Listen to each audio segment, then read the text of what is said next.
Nos vamos con Iván Núñez, de Iván Torres a Iván Núñez. Iván está justamente en Ecuador. Ayer conversábamos contigo, Iván, buenos días, 8:31, 6:30 de la mañana allá en Guayaquil. Me imagino que todavía estás por allá, se nota que hubo precipitaciones. ¿Cómo ha comenzado el día en esta situación tan compleja que está enfrentando Ecuador? Eduardo, ya que está Iván Torres, acá hay 24 grados, llueve copiosamente y como tú bien dices son las 6:30 y algo minutos, te digo al tiro, 6:31 minutos. ¿Cómo amanece Ecuador? Bueno, amanece Ecuador hace algún instante, ya terminó el toque de queda nuevamente en esta jornada. Recordemos que hasta las 5 de la mañana nosotros estábamos más temprano con las noticias. Oscura la ciudad de Guayaquil, poca gente en la calle. Recordemos que están las clases suspendidas en todos los niveles hasta el día viernes por decisión del presidente Noboa. Y la verdad es que ha sido una jornada bien intensa desde el punto de vista de los resultados. Lamentablemente hay que decir que a las 10 víctimas fatales que se registraron durante la jornada de ayer hay que agregar otras 5 más en enfrentamientos producidos entre estas bandas de narcoterrorismo y las policías y el ejército desplegados, y que adicionalmente los detenidos ya van en 329. Eso es una buena noticia, pero también da cuenta de la magnitud, Eduardo, de este enfrentamiento entre el Estado de Ecuador, que ha sido desafiado por no menos de 20 bandas de narcoterrorismo. Ahora, un dato al respecto, de los 6 recintos penales desde donde se estima que se planificó este ataque, al menos 5 todavía siguen en una situación de conflicto interno, donde son los reclusos los que estarían teniendo el control de estas cárceles y desde donde se habría fugado, entre otros, alias Fito, que es uno de los líderes de estas bandas que, como te digo yo, tienen además fuertes nexos con el cartel de Jalisco Nueva Generación, entre otros de los carteles mexicanos que también tienen presencia muy fuerte acá en Ecuador. Sí, había dicho el presidente Noboa que no iba a negociar con estos que han llamado terroristas. De hecho, cuando anuncian las detenciones hablan de terroristas. Cuando anuncian de las 5 personas que se habían conocido que habían fallecido en enfrentamiento, también se les cataloga de esa manera, como terroristas. ¿De qué manera entonces va a ser el proceso para poder retomar el control de esas cárceles donde todavía están amotinados y entendemos nosotros que todavía con prisioneros por parte de lo que sería Gendarmería? Bueno, hay de hecho la posibilidad de un ingreso tal cual se realizó en el canal de televisión. Evidentemente las condiciones no se van a conocer hasta que estas se realicen, Eduardo. Por razones obvias, por razones de seguridad, no se da a conocer cuál va a ser el operativo. Como tampoco se dio a conocer en su minuto en el canal de televisión. Lo que sí se sabe es que están copados desde el punto de vista policial y militar. Lo que ha habido aquí son dos hechos que son bien relevantes desde el punto de vista institucional. Primero, la Corte Superior de Justicia de Ecuador ha respaldado el decreto que declara este estado de conflicto armado interior del presidente Noboa, con lo cual, naturalmente, Ecuador formalmente está en una suerte de guerra interna contra esta amenaza armada que representan más de 20 grupos terroristas, y eso es respaldado por la institucionalidad jurídica. El Poder Judicial le dice al presidente Noboa, usted tiene la razón, y vamos con eso. Y lo otro es que el presidente Noboa también ha hecho un llamado a fiscales y jueces. Para aquellos fiscales y jueces, dice que decreten medidas cautelares o que de alguna manera tengan alguna mano blanda, si tú quieres, en contra de estos delincuentes, van a ser considerados parte de estas bandas, como cómplices de estas bandas. Ahí hay una advertencia que es muy dura. Y la declaratoria de este estado de guerra interno fue además respaldado por el Poder Legislativo con solamente 2 votos en contra, 135 votos a favor. Es decir, acá hay una situación en la cual prácticamente los 13 poderes del Estado se han cuadrado detrás de esta actuación, pero que tiene un componente que es bien complejo. Se han conocido declaraciones de algunos de estos grupos de narcoterroristas, entre ellos los Lobos, que ustedes recordarán se hicieron tristemente célebres en el continente cuando se produjo el ataque que terminó con la muerte del candidato Villavicencio en las elecciones anteriores, y que ellos señalan en un desafío abierto al poder, que no están disponibles para ser llevados fuera del país. Esto recuerda un poquitito a la crisis que se vio en Colombia a propósito de las leyes de extradición, ¿no? Cuando los narcos colombianos, los jefes de los carteles colombianos decían preferir una tumba en Colombia que una cárcel en Estados Unidos. Bueno, acá también hay, exactamente, acá hay un desafío bien abierto de parte de estas instituciones. Déjame comentarte una cosa, nosotros estábamos con José Luis, también nuestro camarógrafo, estábamos ayer en el sector sur de Guayaquil, acompañando a la policía a realizar unos operativos en un sector que se llama Puente La A, que es un sector bien complicado, un barrio que es controlado por bandas de narcotraficantes, y nos pasó algo que no nos había ocurrido. Son imágenes que vamos a compartir en unos instantes más en las noticias también. Es que uno de los policías que iba a cargo nos dice que por favor cuando hablemos con ellos no le mostremos la cara, Yo le decía, bueno, pero esto es para la televisión de Chile. Me dice, no, porque después revisan las redes, revisan YouTube y eso nos pone a nosotros en riesgo. Es decir, si bien hay un respaldo institucional de los distintos estamentos al actuar de la policía, igualmente hay un cierto temor por las represalias que esto puede traer. Recordamos que claro, eso es bien complicado, hubo una declaratoria de una amnistía previa que le da el respaldo jurídico a los uniformados en estos enfrentamientos que se están produciendo. Es decir, cuando se produzca un enfrentamiento entre un policía o un militar con uno de estos narcoterroristas, la justicia los va a amnistiar previamente, es decir, actúan con el respaldo y el amparo de la ley, pese a lo cual hemos visto que hay una suerte de temor por las represalias que puede haber a posteriori.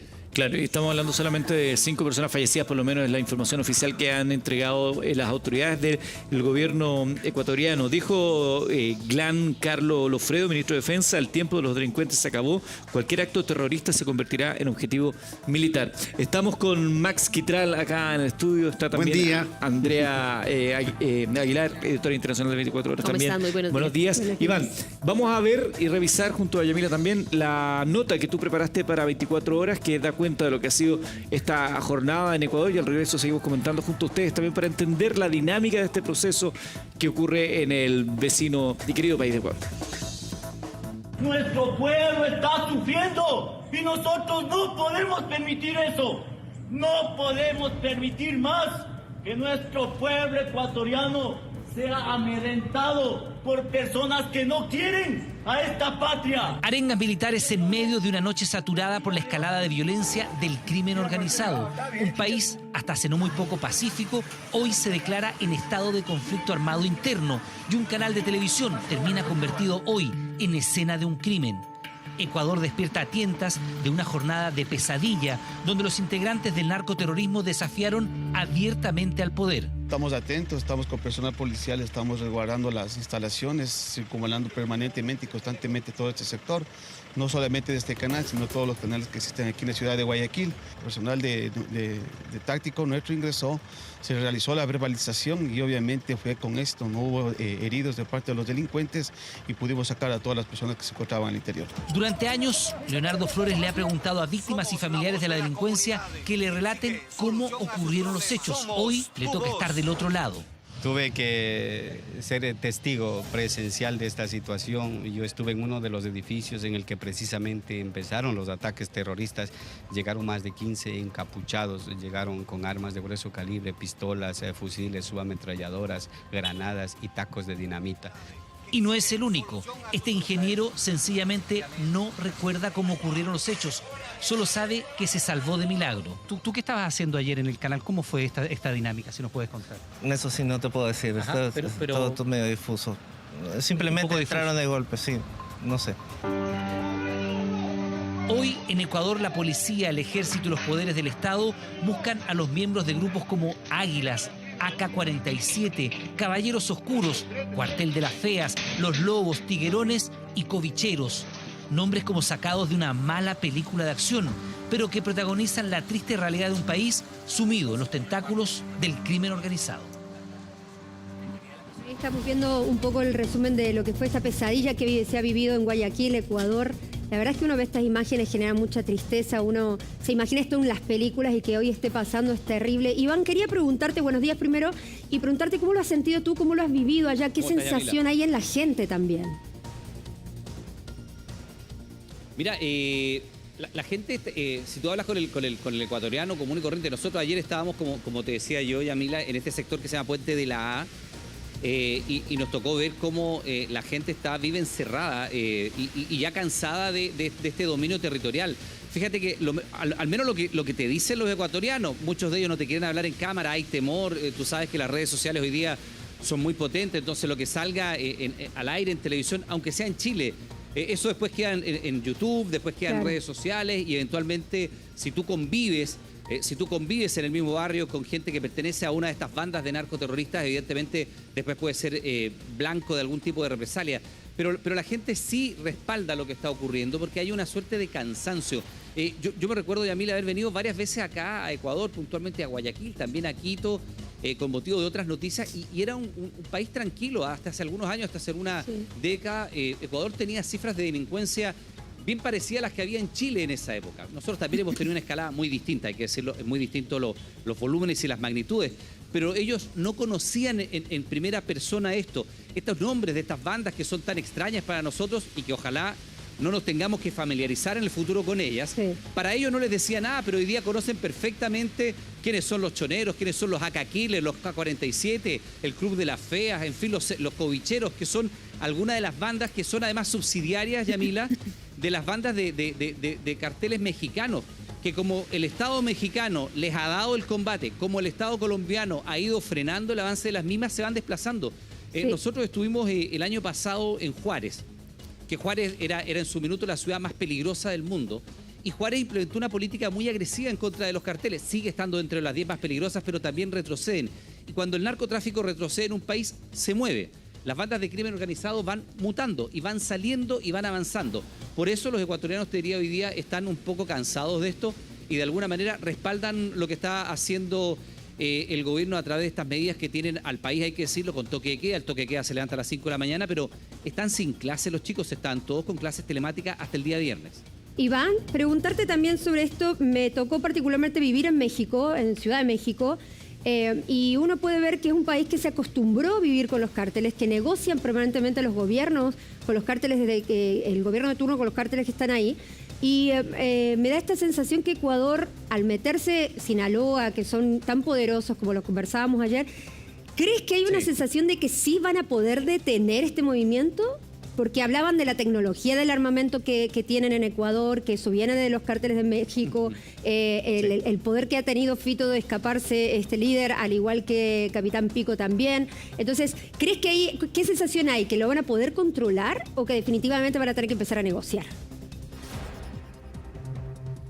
Mira, es difícil dar respuesta a eso. Sobre lo de Juárez, decirte, a nosotros nos tocó visitar el CERI, que es el Centro de Emergencia y Respuesta Inmediata, que es un organismo que es interesante de mirar por la experiencia que a ellos les ha ido resultando.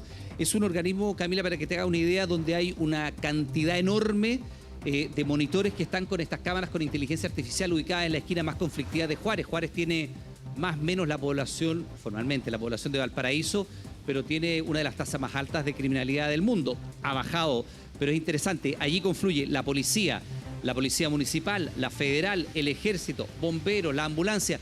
Todo lo que responde a una emergencia entra por este CERI, que es el Centro de Emergencia y Respuesta Inmediata, y se canaliza la emergencia y se dispone. Ese nivel de coordinación no lo hemos visto nosotros en Santiago, no lo hemos visto en Chile, donde hay una suerte de gran centro de operaciones que de alguna manera ataque frontalmente las situaciones de emergencia, sean esta un incendio, sea un simple robo, un delito común o una actuación de crimen organizado. Eso en Juárez les ha ido dando resultados. Insisto, Juárez sigue siendo la ciudad más peligrosa del mundo, pero ya no es la más peligrosa del mundo. Acá es bien interesante lo que nos dicen incluso los oficiales, porque tú hablas con un policía y nosotros los mostramos, y a lo mejor ustedes también pueden revisar las imágenes de lo que transmitíamos en las noticias anoche, que hablábamos con un coronel, hemos hablado con policías en on y en off. Y en off ellos te dicen, bueno, alias Fito salió por la puerta ancha. Alias Fito, aquí hay un caballero que, señor, si puede, venga un poquitito, venga para acá.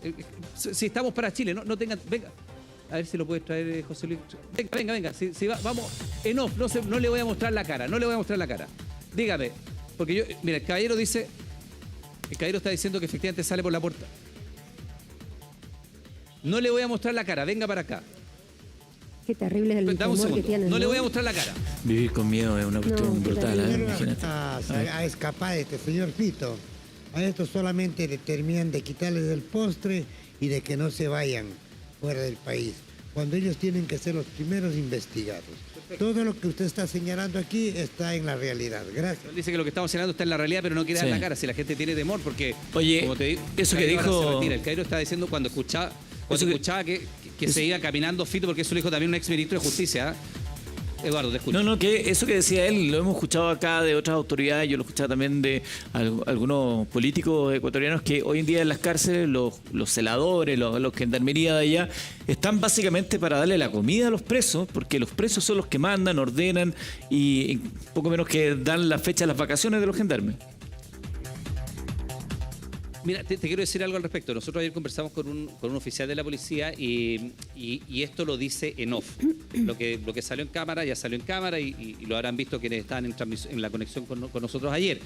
Pero en off decía él que alias Fito tenía tal control dentro del penal que las visitas, los horarios de salida a patio y a reclusión de los reclusos y las visitas que recibían eran determinadas por alias Fito. Él daba la instrucción y los gendarmes, nos decía él, cuando había que hacer los cambios de turno le preguntaban, ¿estamos ok? Y él daba el ok y salía una cantidad de presos y ingresaban a su respectiva celda y los otros salían al patio. Ese es el nivel de control. De hecho, hoy día de los 6 penales, recuerden ustedes que esta es una acción coordinada. Se ataca el canal de televisión, se intenta atacar algunas clínicas, una universidad. Lo del Palacio de Gobierno en Quito no era real, hay que decirlo. También se ataca una estación de trenes y todo esto es bien concertado. Un par de centros comerciales. Se estima que esto habría sido coordinado desde 6 recintos penales. 5 de estas cárceles todavía están bajo control de los reclusos. Es decir, en 5 de estas cárceles todavía no está controlada la situación. En las calles de la ciudad, naturalmente, hay un control, hay un copamiento territorial. Acaba de pasar por acá un camión militar. Nosotros estamos cerca del municipio de Guayaquil, de la municipalidad hasta acá a la vuelta, y tú ves una presencia militar importante. Nosotros ayer salíamos desde el exterior de la casa particular del presidente Noboa. Él está en Quito hoy día, pero acá en Guayaquil es su familia, y él está cerca del Malecón, que es uno de los lugares más turísticos de Guayaquil, y eso parece un fortín militar. O sea, había 2 camiones militares y no menos de 100 efectivos para resguardar un edificio donde está el departamento del presidente que no está viviendo aquí, pero ese es el nivel de control militar. Ahora, dentro de las cárceles la situación es distinta y desde dentro de las cárceles se está digitando buena parte de estos ataques concertados. Lo que también nos decían, acá hace 10 años, personas que aparecían atadas de pies y manos y con disparos en la cabeza o secuestros extorsivos, no eran parte del cotidiano de los ecuatorianos, eran noticias muy extrañas y que llamaban la atención por lo mismo. Pero de pronto, en los últimos 5 a 3 años, esto empezó a ser frecuente hasta llegar a esta situación de descontrol, Eduardo, que hoy día lamentablemente tiene sumido a Ecuador como uno de los países más inseguros de la región. Recordemos que la elección anterior terminó con el candidato Villavicencio, Fernando Villavicencio, asesinado precisamente por supuestamente los lobos, que ayer salieron a dar una declaración pública apuntando directamente al presidente Noboa, diciéndole que tiene que negociar con ellos para no desatar una guerra dentro de Ecuador.